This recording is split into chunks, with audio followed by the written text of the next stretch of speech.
it is actually a political issue. Kaya marami rin nagsabi na wag mo kami idamay, wag mo idamay yung ating institution. Ito ang naging pahayag ni Mayor Benjamin Magalong kamakailan ng awitin na ngayon nagtatago ng senador na si Senator Bato de la Rosa ang PMA hymn. When bells for us are and our last stop is Parehong alumni ng PMA si Senator Bato de la Rosa at Mayor Benjamin Magalong.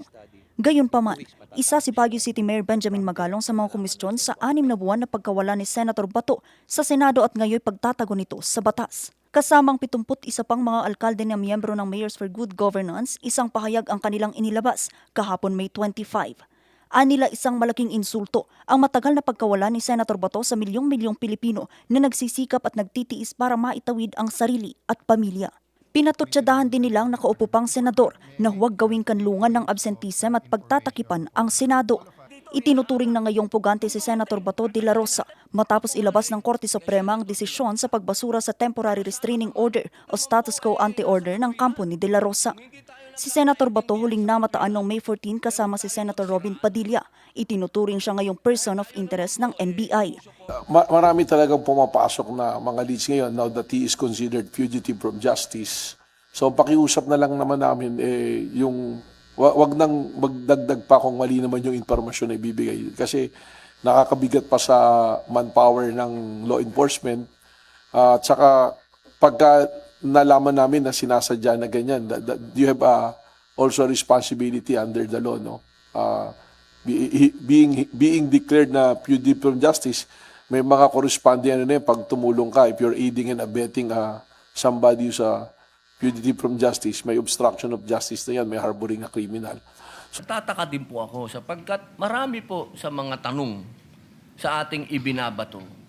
Parang tayo pa ay may kasalanan sa pagbibigay natin ng masasabing lugar sa ating kasama dito sa Senado.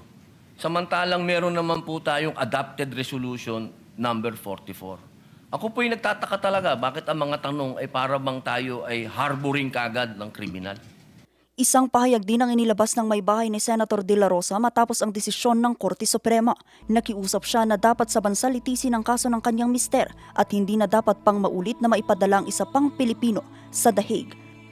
Hati naman ng opinyon dito ng publiko. Bakit yung flood control, ba't hindi nailabas? Hindi nila nailabas. Tapos yung ang pinsan niya, nasaan na ngayon? Di ba?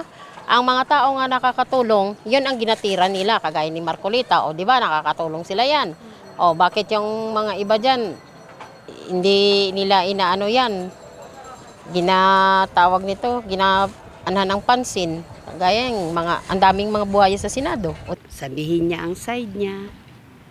Para naman yung mga namatayan medyo makahinga ng konti, magaanan ang loob nila, di ba? Yun ang hinahanap nila. Sa ngayon, panawagan ng National Bureau of Investigation na harapin na ni Senator Bato ang kanyang kaso at voluntaryong sumuko. Vanessa Bugtong, RNG News.